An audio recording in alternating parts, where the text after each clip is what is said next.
మల్లయ్య యాదవ్ గారు ఈ ఆధిపత్య పోరు వారసత్వ పోరు ఉందా? ఆయన పదే పదే ఇందాక కూడా చెప్పినాడు, మళ్ళీ ఇప్పుడు కూడా అదే చెప్తారు ఆయన.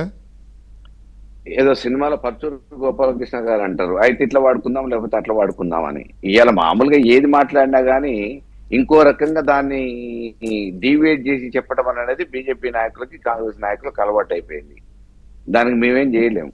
ఎందుకంటే ప్రతిపక్ష హోదాలో ఈ ప్రభుత్వం 10 సంవత్సరాలు నడిపిస్తే ఆ పథకాలు అందుకున్న లబ్ధిదారులు ఈ రోజు కేసీఆర్ గారు వల్ల మాకు లబ్ధి జరిగింది, ఆయన ఉన్నప్పుడు బాగా జరిగింది అని చెప్పేసి ఒకవైపు తెలంగాణ ప్రజానికం అనేక సందర్భాలలో ప్రస్తావన వచ్చిన ప్రతి దగ్గర మాట్లాడుతూనే ఉన్నారు. ఆ మాట్లాడుతున్న దాన్ని జీర్ణించుకోలేక కాంగ్రెస్ నాయకులు ఒక రకంగా మాట్లాడుతున్నారు. వాళ్ళ ఉనికికి ఎక్కడ ఇబ్బంది జరుగుతుంది అనే ఉద్దేశంతో బీజేపీ నాయకులు ఇంకో రకంగా దాన్ని డైవర్ట్ చేసే ప్రయత్నం చేస్తున్నారు. కానీ జరుగుతున్న వాస్తవం ఏంది, ఈ రోజు ప్రజలు ఏం చర్చించుకుంటున్నారో చర్చించుకుంటున్న వాస్తవాల్ని అనవసరంగా ఒక చిన్న పొరపాటు వల్ల ఒక ఓటు ఆ రోజు తొందరపడి ఓటు వేయడం మూలాన ఈ రోజు 5 సంవత్సరాలు శిక్ష పడ్డది అని ప్రజలు అనుకుంటున్న విషయాన్ని ఈ రోజు ప్రస్తావించారు. అదే రకంగా పథకాలు ఏవైతే చెప్పారో ఆ పథకాలు ఏవి కూడా అందట్లేదు, తెలంగాణ ప్రజలకు ఇబ్బంది జరుగుతూ ఉంది, వీళ్ళు మొత్తం మామూలుగా ఎగనామం పెట్టే ప్రయత్నం చేస్తారని ఎన్నికల సందర్భంలో చెప్పినా అది నిజమైందని చెప్పి చెప్తా ఉన్నారు. ఇందులో ఎక్కడ వేరే మామూలుగా అవాస్తవాలు ఏమున్నాయి?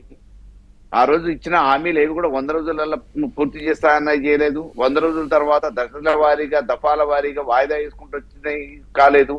ఇంతకుముందు మా ఎంపీ గారు అంటున్నారు లేదు రుణమాఫీ అయిపోయిందని. రుణమాఫీ కాలేదని అనేక సందర్భాలలో అనేక మంత్రులు చెప్తా ఉన్నారు. మొదటి చెప్పిన దానికి రెండోసారి చెప్పిన దానికి ప్రభుత్వం దానికి మంత్రికి ముఖ్యమంత్రికి సంబంధం లేని పొంతం లేని ప్రకటనలు వచ్చినాయి. ఆ తర్వాత బ్యాంకర్ల దగ్గరికి పోతే రైతులు మాకు రాలేదు, విడుదల కాలేదు, మాకు ప్రభుత్వం నుంచి వస్తే మీకు మామూలుగా మేము మాఫీ చేస్తామని చెప్పి చెప్తా ఉన్నారు. రైతు భరోసా అనేది ఇప్పటికి 2 పంటలకు రాలేదు.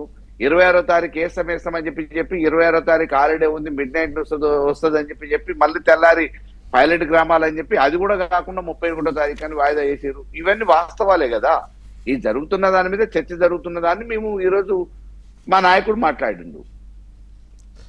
అది ప్రాంతీయ పార్టీలో ఒకసారి ఓడిపోవడం మొదలు పెడితే ఇక అంతే. ఇప్పుడు బీఆర్ఎస్ పరిస్థితి కూడా అట్లే ఉందనేది బీజేపీ ఈ మాట కూడా ఇప్పుడు కాదు, బీజేపీ నాయకులు తరచూ వాడుతున్నారు. ఇది బీఆర్ఎస్ పార్టీ అయిపోయింది, తెలంగాణలో ఉండేది ఇక కాంగ్రెస్ బీజేపీ మధ్యనే ఉంటుందనే మాట రిపీటెడ్గా వాడుతున్నారు. భవిష్యత్తుని బ్రహ్మంగారు చెప్పినట్టు కాలజ్ఞానం ఇప్పుడే ఎవరు చెప్పగలుగుతారు సార్? 2 పార్లమెంటు సీట్లు ఉన్న వాళ్ళు ఆల్రెడీ ప్రభుత్వంలోకి వచ్చారు. మోడీ గారి హయాంలో 3వసారి ప్రభుత్వాన్ని ఏర్పాటు చేశారు. ఎవరైనా ఊహించిరా? అదే రకంగా మొన్నటి వరకు 5 సీట్లకు పరిమితమైన కాంగ్రెస్ అనూహ్యంగా అధికారంలోకి వచ్చింది. ఎవరైనా ఊహించిరా? ఉమ్మడి రాష్ట్రంలో ఉన్నప్పుడు 24 సీట్లకు పరిమితం అయిపోయిన కాంగ్రెస్ మళ్ళీ అధికారంలోకి రాజశేఖర రెడ్డి గారి గవర్నమెంట్ లో వచ్చింది. అదే రకంగా అన్ని ఒకటే రకంగా ఉండవు కదా. ఇప్పుడు ఒక కూరగాయ అంటే ఇది ఈ టేస్ట్ ఉంటుందని చెప్పొచ్చు. ఒక కూరగాయ ఒక పండు అయితేనేమో ఈ టేస్ట్ ఉంటుందని చెప్పొచ్చు. కానీ రాజకీయాలు ప్రజలు ఏం కోరుకుంటారు అనేది మామూలుగా చెప్పలేము. వాళ్ళ పర్ఫార్మెన్స్ బట్టి, ఇంతకుముందు నాయకుడు చేసిన పనితీరుని బట్టి, ప్రభుత్వం నడిపించిన విధానాన్ని బట్టి, ఏ ప్రభుత్వంలో మాకు లబ్ధి జరిగిందో ఆ ప్రభుత్వం ఉంటే బాగుంటుంది అని చెప్పేసి అనుకున్నప్పుడు డెఫినెట్ గా మా పనులని కోరుకుంటారు, మా నాయకత్వాన్ని కోరుకుంటారు.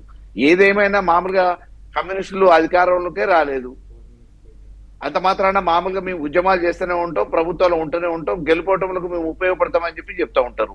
అంత మాత్రాన వాళ్ళ పార్టీ ఏడికి పోలేదు కదా. బీజేపీ కూడా వస్తుందని ఊహించారా 2 సీట్లకు పరిమితమైన వాళ్ళు? కాబట్టి ఎవరు ఏమైతారు, ఏ రాత్రికి ఏమైతారు, ఏ పార్టీ ఏమైతుంది అనేది